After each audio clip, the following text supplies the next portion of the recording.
Boa noite a todos. Todos sejam muito bem-vindos à nossa casa.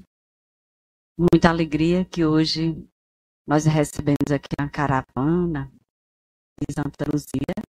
Seja muito bem-vindo, Duda, Geraldo Magela, Ronaldo e o nosso irmão, Bosquinho, tão conhecido, fugiu agora. Então sejam todos muito bem-vindos à nossa casa mais uma vez. É uma alegria recebê-los nesta noite, onde comemoramos nosso 20º ano de GEBEM. Então, é com muita alegria que hoje recebemos vocês na nossa terceira palestra de aniversário dos 20 anos da nossa Casa Espírita. E para a gente dar início a esse momento, nós vamos fazer o exórdio desse livro Pão Nosso, psicografia de Chico Xavier, pelo Espírito Emmanuel.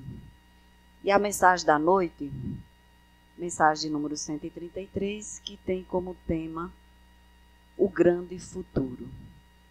Mas agora o meu reino não é daqui. Jesus, João, capítulo 18, versículo 36. Desde os primórdios do cristianismo, observamos aprendizes que se retiram deliberadamente do mundo, alegando que o reino do Senhor não pertence à terra. Ajoelham-se por tempo indeterminado nas casas de adoração e acreditam efetuar na fuga e realização da santidade.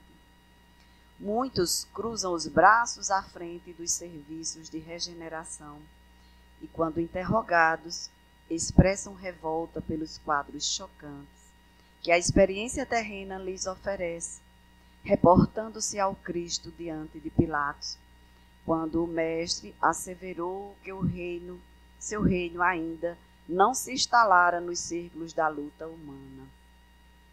No entanto, é justo ponderar que o Cristo não deserdou o planeta. A palavra dele não afiançou a negação absoluta da felicidade celeste para a terra, mas apenas definiu a paisagem então existente, sem esquecer a esperança no porvir. O Mestre esclareceu: mas agora o meu reino não é daqui. Semelhante afirmativa revela-lhe a confiança.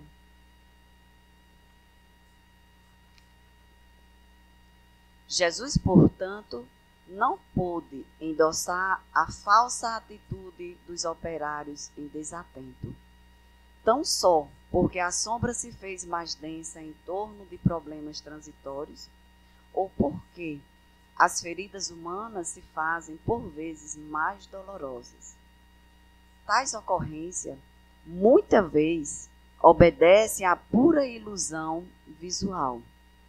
A atividade divina jamais cessa, e justamente no quadro da luta benéfica é que o discípulo incuspido a própria vitória. Não nos cabe, pois, a deserção pela atitude contemplativa, e sim avançar confiantemente para o grande futuro.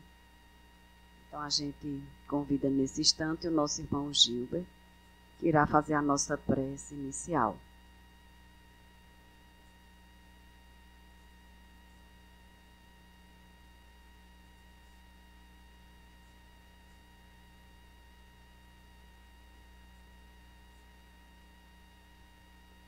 Boa noite a todos. Que possamos fechar nossos olhos para entrar em conexão com o alto, com os espíritos superiores, com nosso Senhor Jesus, e pedir permissão ao nosso Senhor e aos nossos irmãos que auxiliam a nossa casa, para que se façam presentes e autorizem essa atividade, que estejam conosco a nos inspirar, que estejam conosco para que possamos aprender mais, que inspirem e auxiliem o nosso irmão, que hoje estará conosco, trazendo a palavra e falando sobre o Evangelho e dessa doutrina maravilhosa, redentora do Espiritismo. Que possamos hoje ter muita iluminação, que nosso Senhor esteja conosco para nos auxiliar, nos amparar e nos trazer muito conhecimento. Que assim seja.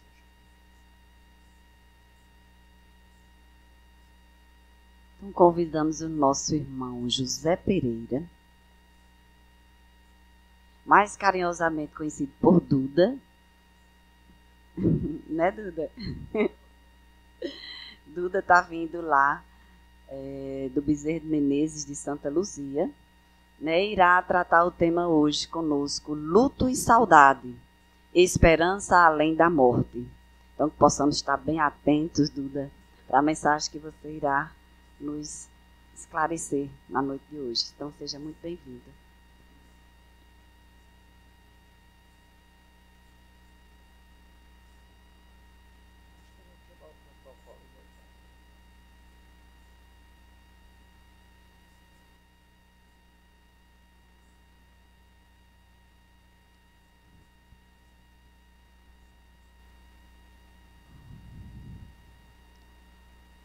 Minhas irmãs, meus irmãos em Cristo, que Ele, o nosso Mestre, nos mantenha na paz,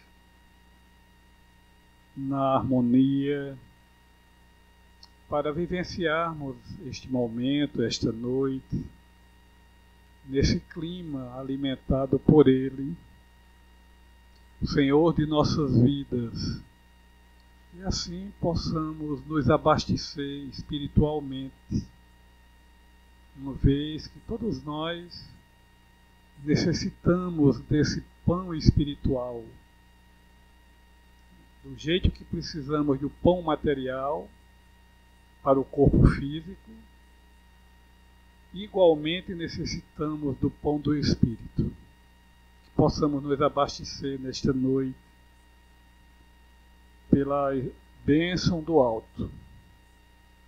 Inicialmente nós queremos transmitir para todo o grupo, os trabalhadores, as pessoas, um abraço de todo o grupo Bezerra de Menezes, lá de Santa Luzia, e dizer também da nossa alegria de aqui estarmos. Fazia algum tempo que a gente tem vindo por aqui a trabalho espírita. Uma alegria bastante sempre que nos encontramos na atividade, e aqui rever também as pessoas amigas, as pessoas da tarefa. E a nossa reflexão desta noite, já anunciada, sobre luto, saudade, esperança além da morte. Um tema inerente a todos nós, porque de algum modo todos nós vivenciamos em alguma etapa da vida esse quadro, esse processo do luto. E analisando um pouco essa temática ao longo da história, nós fomos verificar que o luto tem uma origem lá no período paleolítico, bem distante, 100 mil anos de retorno à história, conforme os registros arqueológicos, quando o ser humano começou a pensar em sepultar os seus mortos. Remonta a essa época do Paleolítico, período Paleolítico médio, essa ideia em várias regiões, principalmente no Oriente Médio, de se sepultar os cadáveres. É evidente que de uma forma diferente da de hoje, mas vem de lá, depois tomando corpo em todas as civilizações, cada uma delas com suas características, com seus costumes, que foram sendo criados à conveniência de cada povo. Então vem de lá, nesse ideal de sepultar os mortos, das formas mais diversas, que começamos a despertar para a saudade.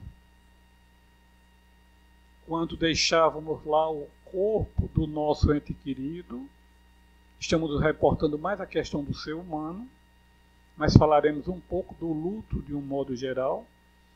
Então começa daquele período. Depois nós vamos ver em muitas civilizações essa cultura do sepultamento ganhando conotações culturais.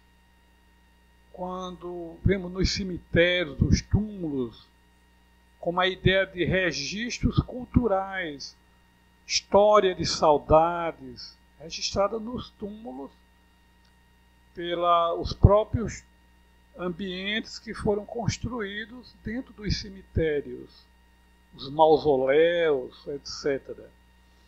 Então, por exemplo, uma civilização muito conhecida, o Egito, nós temos o conhecimento de como eles, nos rituais de sepultamento,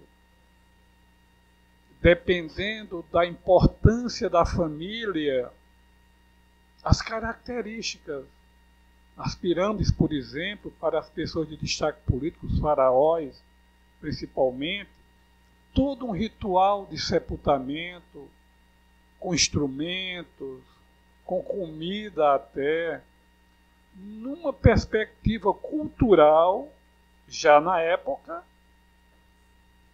do retorno do espírito para aquele corpo, porque surgia a ideia da mumificação, do embalsamamento dos cadáveres. E assim nós vamos vendo em cada região, em cada civilização, a ideia de sepultar o cadáver atrelada a essa forma de saudade, a essa forma de registrar a presença da ausência instituída ali, representada ali num túmulo, nas mais diversas situações, das pirâmides aos túmulos comuns, etc. E cada país, cada civilização foi deixando a sua marca na história, nos legando um conhecimento vastíssimo. Por exemplo, se a gente olhar a cultura mexicana, a gente vai ver que eles têm um ritual diferente do nosso, na forma de comemorar o sepultamento dos mortos, com festas, etc. E também atrelada a essa cultura do sepultamento, nós desenvolvemos também costumes dentro dessa variedade de comportamentos.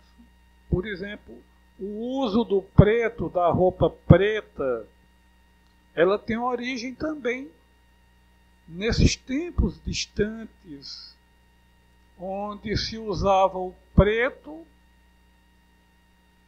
para se definir que estava sofrendo por conta da perda de alguém, falando ainda em termos de seres humanos.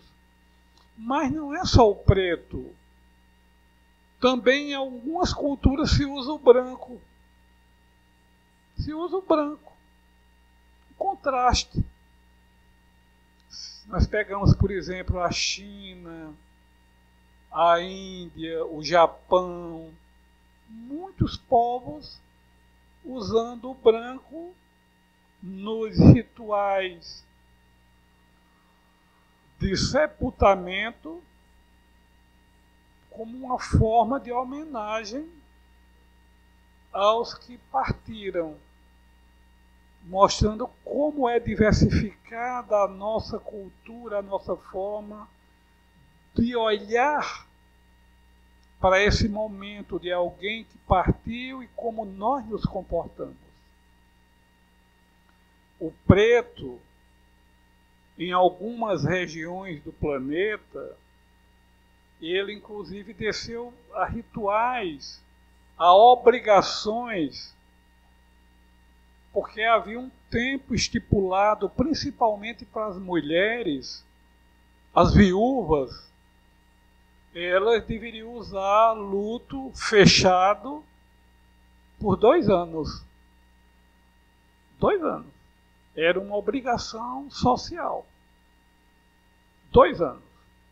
E algumas usavam até por mais tempo, às vezes para o resto da vida, em sinal de dor pelo falecido, em sinal de respeito, e também é um sinal de que não queria casar mais quando usava o luto para o resto da vida.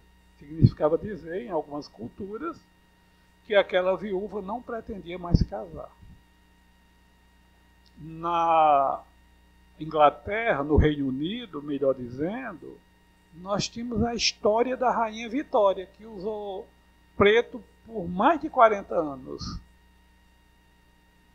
Na sua viuvez, ela simplesmente adotou o preto como a sua roupa cotidiana. Nesse olhar para o esposo falecido, desencarnado. Então, nós fomos colocando costumes, hábitos, dependendo da estrutura cultural daquele povo, daquela região. Aqui o Brasil, no nosso caso, nós herdamos da cultura europeia, a influência portuguesa aqui, o luto por um período, as encenações nos velórios, coisa muito curiosa que sempre me chamou muita atenção. A primeira vez que eu ouvi falar nas carpideiras, aquilo me chamou muita atenção, as pessoas, principalmente as mulheres, que eram contratadas para chorar nos velórios. Acho que aqui em Parelhas nunca teve isso, não?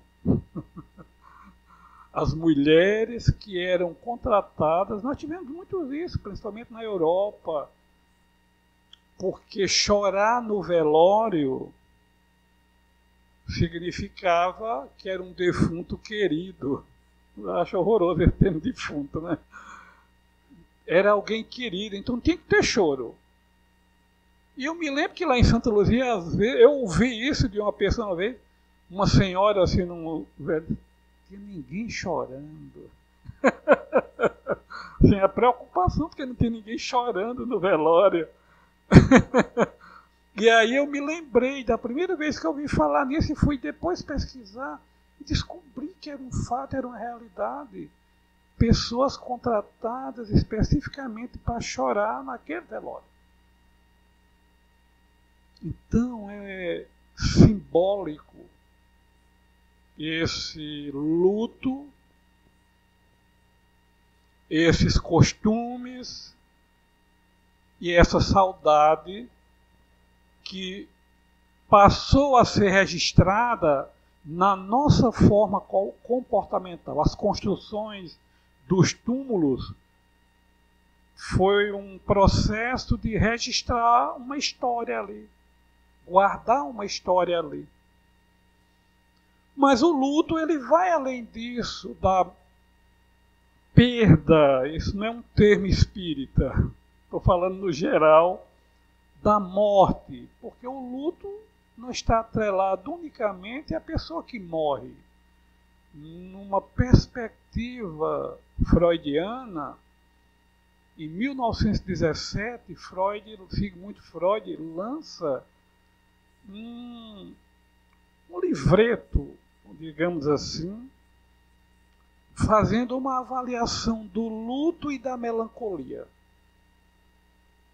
Luto e melancolia, que era o termo que substituía a depressão naquela época. Luto e melancolia, onde ele define o luto e essa melancolia, a depressão, o luto como um processo natural no ser humano, quando ele ocorre de forma saudável. Era interessante essa colocação de Freud. Quando ele ocorre de forma saudável, por quê? porque sempre houve, como ainda hoje há, o luto patológico, aquele que se transforma numa patologia, numa doença. Quando a pessoa enlutada passa a viver aquele quadro sem fechar o ciclo daquela convivência, daquela relação, e ela fica atrelada à ocorrência e não caminha. Então se torna patologia, e é um outro tipo de olhar dado pelo próprio Freud. Mas quando o luto acontece de forma saudável, seja na desencarnação de uma pessoa querida, qualquer que seja ela, seja a perda de um emprego, a gente trabalha às vezes um tempo, de repente perde aquele emprego por alguma razão, a gente numa ruptura de um relacionamento, a gente convive com a pessoa um período, se ama, e de repente há uma ruptura naquele relacionamento. E isso é um tipo de perda. Nós sentimos a falta do outro, daquela convivência, daquele relacionamento, e nós precisamos sanar, resolver essa questão para tocar a vida para frente. A morte de um animal que convivia conosco na nossa casa, de um amigo, enfim, tudo aquilo que era da sua convivência e de repente, por alguma razão, deixou de fazer parte da sua convivência. A desencarnação, o emprego, uma doença que você teve, passou um período no hospital, fez uma cirurgia, foi preciso uma intervenção mais drástica no organismo, você fica com alguma sequela. Tudo isso gera uma interrupção num quadro de vida que você vinha conduzindo e dali para frente passa a ser outra realidade. Então o Freud vai nos colocar que enquanto você não fecha esse circuito, esse ciclo, você está vinculado àquele processo ainda. Você não se desligou. E em assim sendo, pode se transformar numa patologia. Eu recordo que há 2 meses, um grande amigo lá do Rio de Janeiro, meu colega de trabalho, trabalhamos 38 anos no IBGE, e ele cuidou do pai, cuidou da mãe, não casou-se para cuidar dos pais, desencarnou a mãe dele, o pai, estive com ele algumas vezes, a mãe dele em coma lá na UTI de um hospital no Rio, depois o pai, e ele ficou só. Começou a criar uma cachorra Sara, que eu conheci. Ele dedicou-se de tal modo a essa cachorra que eu conversava com ele antes. Se você morrer primeiro de que a cachorra, tudo bem. Se a cachorra morrer primeiro, você vai junto com ela. Eu brincava muito com ele e quase é assim. Ocorreu há 2 meses, mais ou menos, e ele foi à lona. Foi à lona. Era a vida dele, dedicou-se. Particularmente eu acho que esse por outro modo de vida, não obstante cuidar, querer bem a cachorra, mas ele investiu toda a vibração dele, toda a energia dele naquela cachorra. O mundo dele passou aquela cachorra. Acho que é até obsessivo o comportamento, mas sem querer entrar no julgamento. Ele era um homem de 80 quilos. O dia que a cachorra desencarnou, ele estava com 49 quilos. E foi a lona. Conversamos bastante, ele me ligou e trocamos ideias. Temos conversado para tentar ver se ele não vai também. Uma criatura assim muito... Ele foi colega de Raul Teixeira, estudaram juntos durante muito tempo. E nos tornamos amigos. Ele perdeu o Raul Teixeira de vista, Raul também perdeu, e eu que levei ao encontro de Raul lá no grupo em Niterói. Mas ele foi à lona. E está ainda saindo da fase, mas muito difícil, por a perda de um animal.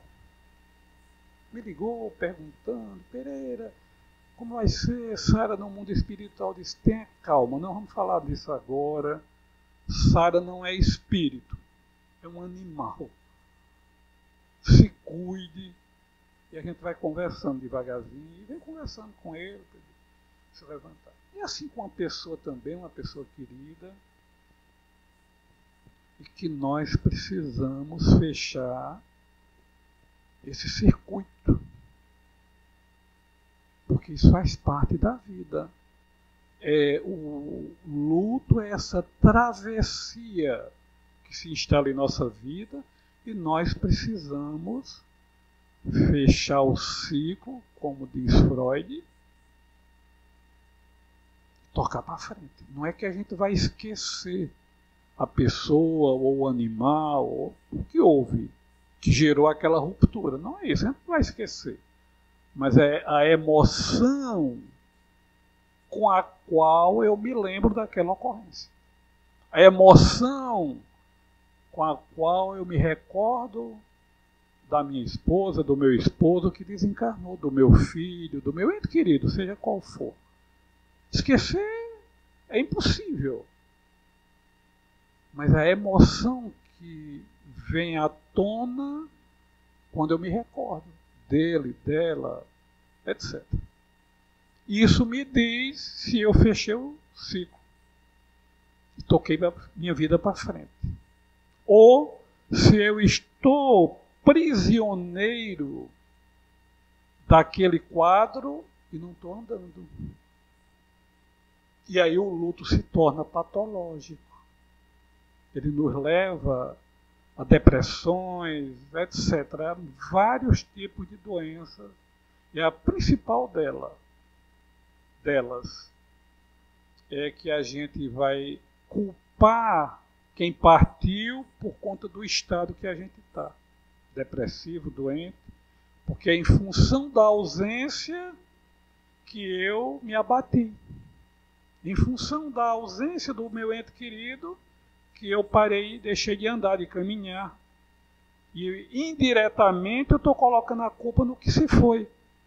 Esse é um olhar espírita para o luto. Eu preciso, com todo o amor e respeito que eu tenho a quem partiu, me cuidar também, porque eu preciso dar conta de mim, da minha vida. Continuo querendo bem a pessoa, amando, mas eu preciso tocar minha vida para frente. E o tempo do luto?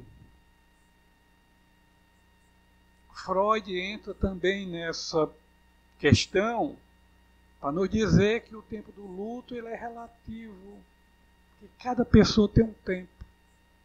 Tem criaturas que desencarnam a pessoa mais querida, o pai, a mãe, o filho, a esposa, etc. E elas conseguem, ali depois de um curto período, se refazer, se recompor e tocar a sua vida para frente, em homenagem ao desencarnado. Para que o desencarnado se sinta bem pelo meu bem-estar. Porque é muito ruim, quando você faz uma viagem. Admitamos aqui que a gente viajou para o Japão. E quando chega no Japão, tem notícia de que o meu familiar não está bem porque eu viajei. Como é que eu fico no Japão? Eu fico bem lá sabendo que o meu ente querido não está bem pela minha ausência? Nem eu fico bem lá, nem ele cá. Concordam com isso? É assim com os desencarnados também, quando eles chegam no mundo espiritual e que despertam, agora sim, o olhar espírita, despertam, tem as primeiras notícias de como nós ficamos. Sabe que a gente está sentindo a ausência, mas a gente está trabalhando, a gente está lutando, está seguindo em frente. Eles ficam felizes. Começam a cuidar da vida deles. Porque sabe que nós estamos bem aqui. Com saudade, é claro. Sentindo a falta, é verdade, mas trabalhando. Tocando a vida para frente. Ou, quando eles percebem que nós arriamos, fraquejamos com a ausência deles, a vontade deles é voltar para vir nos ajudar. Quando eles têm necessidade de avançar. Lembram de André Luiz, no livro Nosso Lar, quando ele desencarna e ele começa a ter saudade da família? Quem lê o Nosso Lar sabe disso. Não é verdade? Começa a ter saudade da esposa, da família de um modo geral. Pede para vir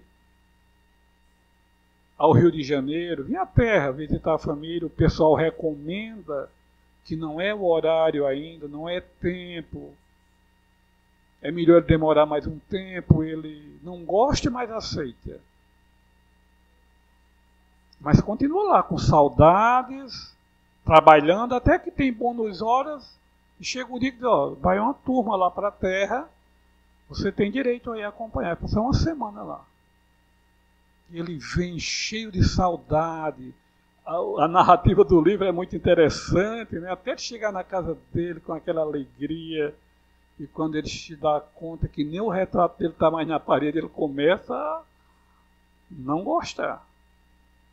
Porque a nossa cultura da posse é muito impregnada ainda. A gente pensa que a mulher é minha, o marido é meu, o filho é meu, tudo é meu. E nada é meu. Nada.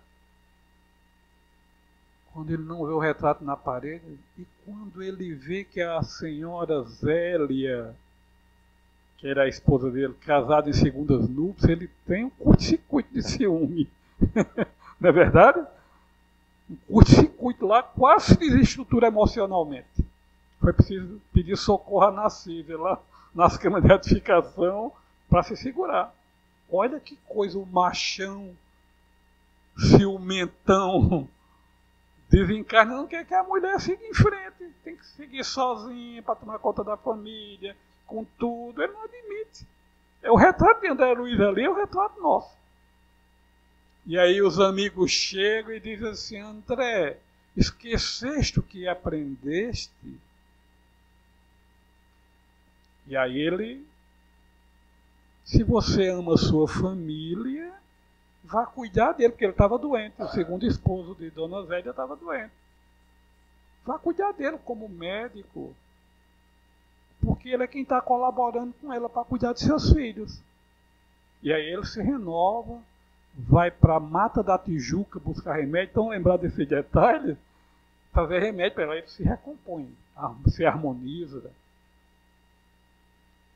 Saudade do lado de lá, quem vai, saudade do lado de cá, quem fica. Esse é um detalhe da desencarnação que o Espiritismo nos chama muita atenção. Quem desencarna vai com saudade, porque ele deixa amores aqui. Marido, mulher, filho, pai, mãe. Então a gente sai com saudade do ambiente que a gente criou por um tempo.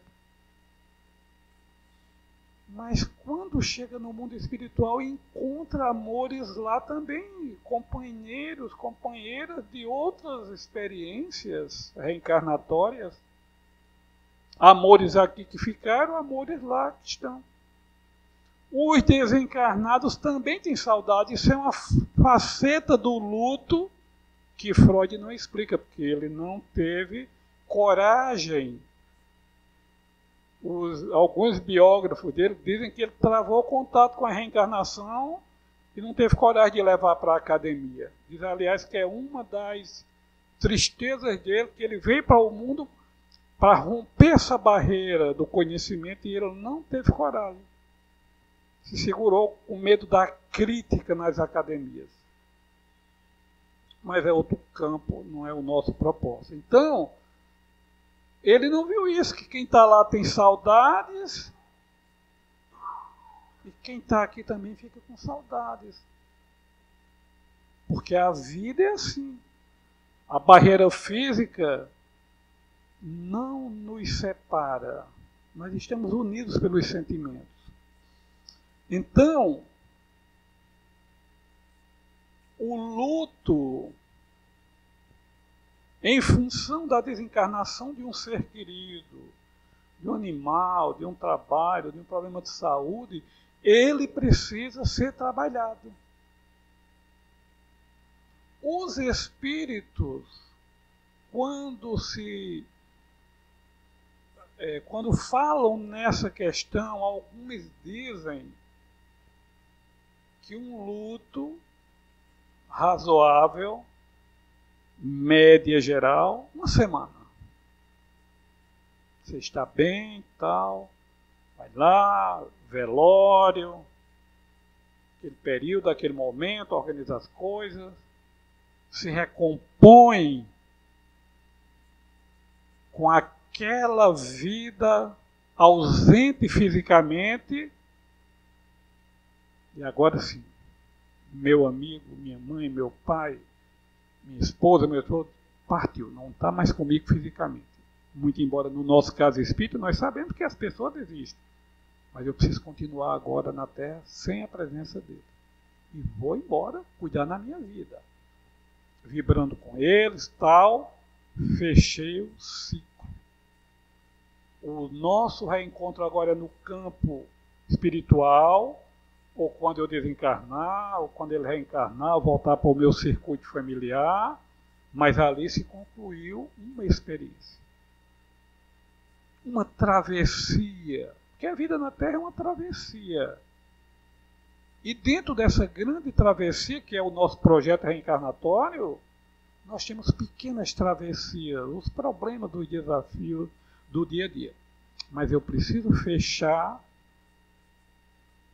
esse tempo, esse ciclo que eu convivi ali com o meu animal de estimação, com a pessoa mais querida, e aí, em respeito à vida, ao meu projeto de vida, em homenagem àquela criatura que eu amo, eu vou em frente, sentindo a saudade, a ausência física, mas eu vou em frente. Em homenagem, eu estou homenageando meu pai, eu estou aqui na luta, continuo. Quando eu me apego à ausência da pessoa e faço uso disso para não andar, para deixar de viver, quantas expressões a gente ouve? A vida perdeu o sentido para mim. Às vezes a gente ouve das pessoas, a gente entende o momento, mas quando a gente diz isso, é uma irreflexão. Precisa repensar no que está dizendo. A vida perdeu, a vida não tem mais graça para mim.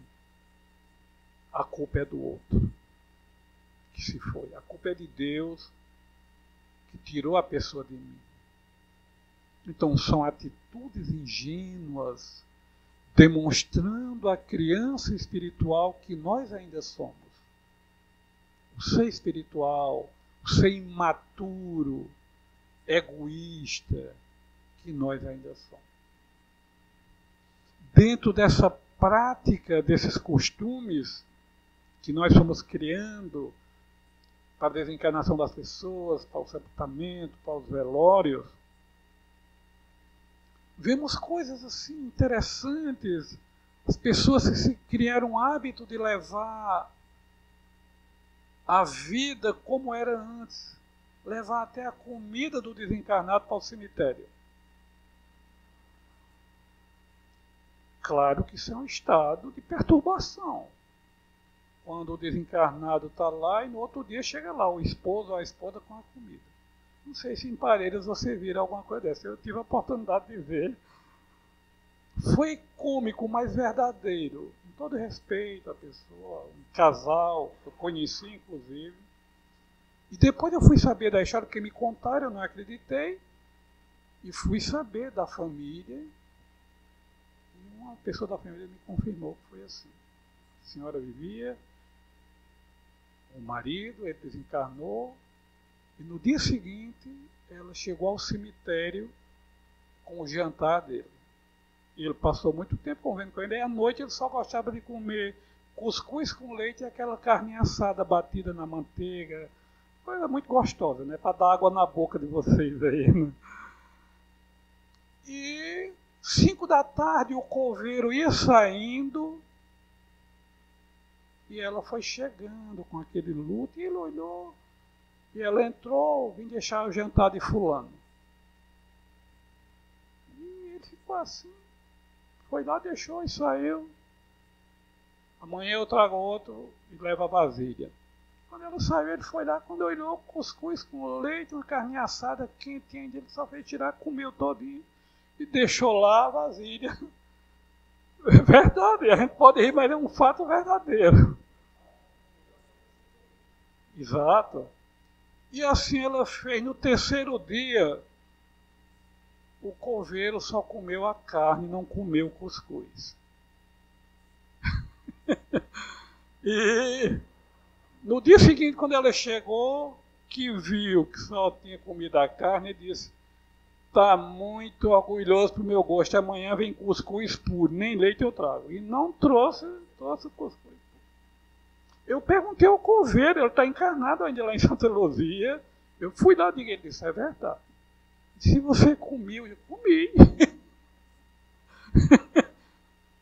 Mas isso é patológico. Até que a família ia lá insistia, não, ele come, eu chego lá, está limpa a vasilha, mas eu não como. Mas a gente vai vendo nas culturas por aí uma série de coisas extravagantes,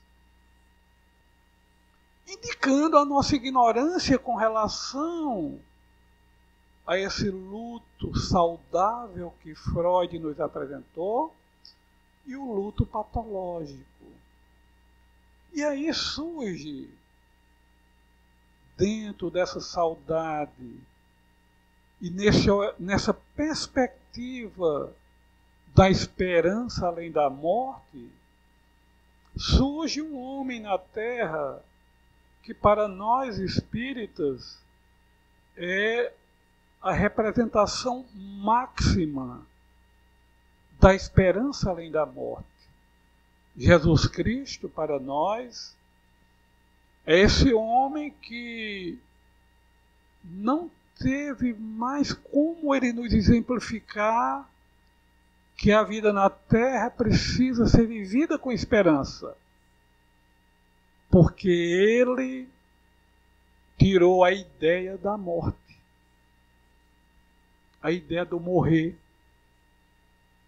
Ele tirou isso na prática. E gostaria de lembrar algo que eu já falei uma vez aqui, faz um bom tempo, mas quando Jesus sai da cruz, crucificado para o túmulo, no terceiro dia, Marcos, Mateus e João narram nos evangelhos que Maria de Magdala, ou Maria Madalena, vem ao túmulo, não é isso? Na ressurreição, no domingo da ressurreição, Maria de Magdala vem ao túmulo. Encontra o túmulo vazio, mas ouve uma voz, Maria, e ela, sem vê-lo, mas responde: Rabone, Senhor.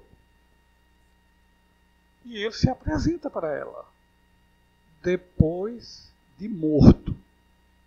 Ele não estava morto, a gente não aprendeu que Jesus morreu na cruz, não é isso? Morto entre aspas. Porque Maria dialoga com ela. Orienta a Maria de Magdala para ir dizer ao grupo apostolar que ele estava ali, vivíssimo. E ela vai, e ele sai de lá, e vai à estrada de Emaús, ou caminho de Emaús, como está na Bíblia. E no caminho de Emaús, ele conversa com as pessoas saindo de Jerusalém, com medo, apavoradas com a crucificação dele. E não sei se vocês lembram que tem lá duas criaturas, Cleófas, uma delas, que ia saindo de Jerusalém com outro companheiro e ele se aproxima de forma discreta. O que é mesmo que vocês estão falando? Está lá no texto do Evangelho, do caminho de Emaús. O que é mesmo que vocês estão falando? E o Cleófas diz, mas você não sabe que crucificaram o nosso mestre? Ele, disfarçado, troca ideias com Cleófas, com o outro. E ao chegar perto de Emaús, eles percebem que é Jesus. E ele volta e vem ter um contato com o colégio apostolar, com os apóstolos todos. Depois daquela desconfiança lá no grupo, quando Maria de Magdala chegou e deu a notícia, lembram lá? A fofocada lá, logo a ela, que era uma pecadora. Não é isso que tem lá? A gente, aquilo ali representa. Será que isso é verdade? Por que ele não foi dizer à mãe dele? Foi escolher logo uma pecadora, uma mulher. Mas ele fez questão de homenageá-la pela postura de soerguimento moral dela. Ele podia ser parecido à mãe ou a João, etc., mas foi a ela. E ele sabia que havia desconfiança dos amigos dele. Conversa com todos ouvindo ali, para provar que o que ele pregou era verdadeiro, que a morte ela é do corpo físico somente, como a gente vê lá no Livro dos Espíritos, quando Allan Kardec pergunta o que é a morte, e os Espíritos respondem que é a cessação das forças vitais, das forças físicas, somente. Porque o ser espiritual é imortal. Então Jesus nos falou de imortalidade exemplificando. Tem um outro momento na passagem de Jesus pela Terra que eu considero aquilo ali as gerações futuras, mas esse povo tinha tudo isso e ainda não acreditava. Lembram do Monte Tabor, na Transfiguração, quando ele vai com Pedro, João e Tiago e conversa com Elias e com Moisés? Lembram? Elias tinha morrido há mais de 1000 anos. Moisés tinha morrido há mais de 800 anos. No entanto, está ali Jesus conversando com eles dois. Mas Pedro viu, João viu, Tiago viu. E o que é que Pedro pede a Jesus? Senhor, está tão bom aqui. Vamos construir mais tendas para ficarmos aqui. E ele dá uma resposta a Pedro. E lá embaixo a necessidade do mundo. Quem vai resolver? Porque a gente gosta muito de estar no bem bom. Se balançando de rede, no repouso eterno que a gente aprendeu nas tradições religiosas. E ele vai nos dizer que meu Pai trabalha incessantemente e eu trabalho também. Então a ideia de repouso eterno que trouxeram para a gente é um equívoco teológico sem proporções. Porque a vida no mundo espiritual é trabalho. Deus trabalha, o Filho trabalha, que é Jesus, e nós somos os empregados, vamos dormir, repousar eternamente. Falta um pouquinho de bom senso. A fé raciocinada que o Espiritismo nos ensina é para a gente pensar nessas coisas. Eu tenho absoluta certeza que qualquer um de nós que estamos aqui, se nos oferecerem um mês de férias no melhor hotel na praia em Natal, a passar 30 dias só deitado, se balançando numa rede, só deitado, a gente não quer 5, sem poder fazer nada, só deitado, contemplando.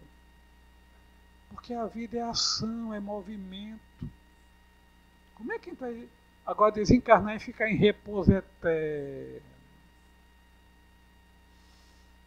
Então, Jesus Cristo nos exemplificou que a gente cura o luto, que a gente vive a saudade no trabalho, na ação do bem, homenageando aqueles que nós amamos, que já estão no mundo espiritual, com a nossa ação equilibrada, enquanto chega o nosso tempo de retornar. Mas, para nós, soou um novo tempo. O Espiritismo nos trouxe mais informações. Quando nós pegamos a codificação espírita, vamos ver que a morte é uma quimera, que a vida é uma realidade. Por exemplo, quando pegamos o livro O Céu e o Inferno, a segunda parte, que Allan Kardec separou por grupos de espíritos, espíritos felizes, espíritos em condições medianas, espíritos de criminosos arrependidos, de suicidas, boêmios, várias comunicações de vários grupos. Está lá cada um contando a sua experiência. Inclusive, nos espíritos medianos, tem uma senhora lá, Ana Belevelli, espíritos medianos, em condições medianas, ou seja, nem estavam felizes 100%, mas também não estavam mal. Mediano. E ela diz, o grande lamento dela, mesmo estando numa condição boa, foi que conheceu o Espiritismo na Terra e fez pouco caso dele. Pouco caso no sentido de conheceu, mas não aproveitou. Não soube aproveitar os recursos do Espiritismo para crescer mais, para evoluir mais. Como tem muitos de nós no movimento espírita pelo mundo afora, conhece. Está ali, mas a gente não vai muito a fundo nele. Não estuda um pouquinho a mais. É tão interessante isso. Richard Simonetti escreveu um livro, Atravessando a Rua. Muito rico esse livro, que é alguém que morava, bem dizer, na frente de um centro espírita.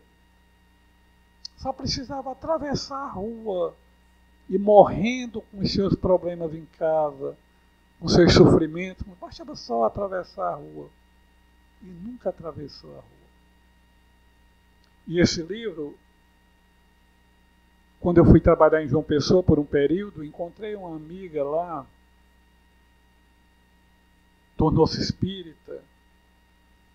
E certa feita nós saíamos do centro de João Pessoa para um centro espírita lá no bairro das Indústrias, saída para Recife. A gente tinha um trabalho lá. E um dia no caminho ela me disse assim, Pereira, engraçado a vida. Eu morava bem pertinho do Viana de Carvalho, que é um centro que tem lá no centro de João Pessoa, na Epitácio Pessoa ali por perto. Eu morava bem pertinho do Viana de Carvalho. Nunca fui lá. Só precisava atravessar a rua, Pereira. E hoje eu estou atravessando a cidade para ir para um centro espírita lá no bairro das Indústrias. Num loteamento lá, para fazer alguma coisa, quando eu tive boa parte da vida na minha rua, em frente, e não fui. Me lembro muito dessa história dessa senhora do livro O Céu e o Inferno, segunda parte. Mas quando a gente olha a obra de André Luiz, A obra de André Luiz começou a entrar nas universidades, não só no Brasil. Começou a entrar nas universidades, a despertar o interesse pelo conteúdo que ela tem. Um conteúdo que para mim representa um curso de pós-graduação na vida espiritual. Não é um curso de graduação, é um curso de pós-graduação. Quando você pega de Nosso Lar ao livro E a Vida Continua, é um curso de pós-graduação. Estou falando de tudo que nos é possível aqui, entender a vida espiritual, ainda aqui na Terra. Mas se a gente perguntar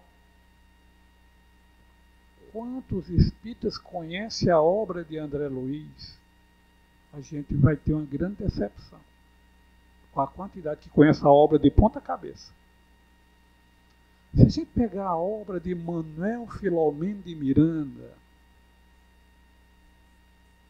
eu digo que é um curso técnico da vida no mundo espiritual, porque ele trata dessa relação do mundo espiritual com o mundo material no aspecto das obsessões. Para a gente compreender a influência dos espíritos em nossas vidas. Aquela questão lá do Livro dos Espíritos, questão 459. Os espíritos influenciam em nossos pensamentos e atos? E o mundo espiritual nos diz, muito mais do que imaginais. Influencia a tal ponto que, de ordinário, são eles que vos dirigem. A gente vai entender com Manuel Filomeno de Miranda essa influência, de forma didática. Livros até romanceados, vinhos tratar da mediunidade, as quedas que os médiuns levam por não compreender a mediunidade e irem exercitar sem um mínimo de conhecimento. Mas quando a gente pega a obra de Dona Ivone Pereira, é um show. Aquela mulher que caiu diversas vezes na Europa, que suicidou-se várias vezes, que adulterou, que foi infiel, que aprontou. Aquela mesma mulher dá a volta por cima e escancara a sua vida em seus livros. Escancara. Ali está toda a vida dela. Os momentos infelizes de quedas, muitas quedas. Mas ela dá a volta por cima numa encarnação aqui no Brasil. A última encarnação dela. Começa na Espanha, no livro Sublimação. Depois reencarna aqui no Brasil. Em 1904 e desencarna em 1980. Mas deixa um legado para a gente entender essas vidas de quedas, de erros e das amplas possibilidades que nós temos de nos superar. Para dizer que a esperança além da morte não é uma coisa distante, é algo real, que está ao nosso alcance. Se tem essas obras, mas tem muito mais. Se a gente pegar Leon Denis, o livro Depois da Morte, por exemplo, falando da vida depois da morte nas culturas, nas civilizações. Se nós pegarmos Ernesto Bozano, um professor da Universidade de Turim, materialista, que trava contato com a literatura mediúnica da Europa e descobre o grande legado. Ernesto Bozano, cientista, que se declara espírita depois de conhecer o conteúdo espírita. Eu estou um pouco desorientado com o horário. Alguém me diz a hora, por favor. Então, Ernesto Bozano nos traz essa obra. Toda a sua obra são vários livros. A Crise da Morte. O nome parece que assusta, mas é um livro riquíssimo. Fenômenos psíquicos no momento da morte. Ele estudando os pacientes, estudando a literatura existente sobre isso. E eu vi na obra dele coisas que eu via lá em Santa Luzia. Às vezes eu ia nos momentos de desencarnação, os momentos finais, de pessoas amigas, familiares, e o que está desencarnando, chamando o nome de pessoas, ó, fulano está aqui, cicrano, fulaninha está aqui. E eu ouvi as pessoas presentes dizendo, coitado, morreu caducando, morreu delirando. Porque estava chamando o nome das pessoas que haviam morrido há 10, 20, 30, 40 anos. E eu vi lá com Ernesto Bozano, cientista, porque já havia aprendido com a doutrina espírita também. Quem está delirando é a gente que está ali em torno dele. O mundo espiritual se abrindo para ele, ele se dando conta, anunciando quem estava presente, e a gente na santa ignorância. Coitado, morreu caducando. Quantas pessoas aqui em Parelha não devem ter vivido isso? Pessoas que desencarnaram, falando, chamando o nome de alguém que estava presente. Coitado, está delirando.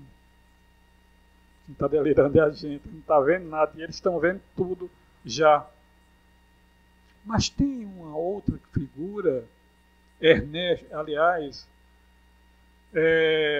um químico, um cientista inglês, Olivier Lodge,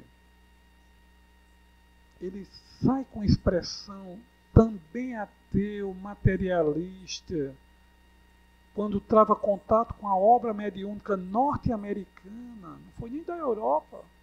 Depois é que ele pega a literatura da Europa, da Inglaterra, ele diz assim, eu sei o peso que a palavra fato tem para a ciência. A imortalidade, para mim, é um fato. Palavra de um cientista. César Lombroso, grande criminalista italiano, estudioso da medicina legal, incrédulo, até que um dia é convidado para ir a uma sessão de materialização e ele só vai, conforme colocou uma condição, se me entregar as chaves do ambiente. Quer dizer que tudo era fraude. E ele vai, o grande estudioso César Lombroso. Fica lá junto, os médios eram enjaulados. Fica lá junto da porta com a chave do cadeado na mão. Começa a sessão e logo mais ele começa a ver uma silhueta no ambiente e vai se formando. Se forma aquela senhora que se aproxima dele, senta em uma de suas pernas e olha para ele e diz, César, que era o nome como ela chamava, por que tanta incredulidade? E ele viu que era a mãe dele, materializada. Sai dali e declara ser espírita a partir daquele momento. E se tornou um grande trabalhador do espiritismo na área da ciência, comprovando no fato, vendo que a imortalidade não são palavras vazias, não é uma palavra oca, é uma realidade. Por isto, vale a pena que no processo de luto, em qualquer quadro que seja, não nos permitamos que a saudade nos abata, que a saudade nos aprisione. Tenhamos saudade, sim, mas a saudade saudável e em honra àqueles que nos anteciparam, aqueles que já se foram. Eu estou aqui, mas vou continuar, vou superar, porque além da morte, a esperança é uma realidade, a vida prossegue. Assim, muito obrigado a vocês pela paciência de me ouvir, muito obrigado pelo convite, que para mim é uma oportunidade de trabalho, é uma tarefa, mas me sinto muito feliz por este momento aqui com vocês e que em nós vibre sempre a esperança, esse olhar conforme Jesus nos ensinou, para que a vida faça sentido para todos nós. Desejo, enfim, que a 20ª Jornada Espírita de Parelhas tenha os seus frutos e possa produzir logo mais a 21ª, a 22ª e demais. Parabéns para todo o grupo. Muito obrigado por tudo.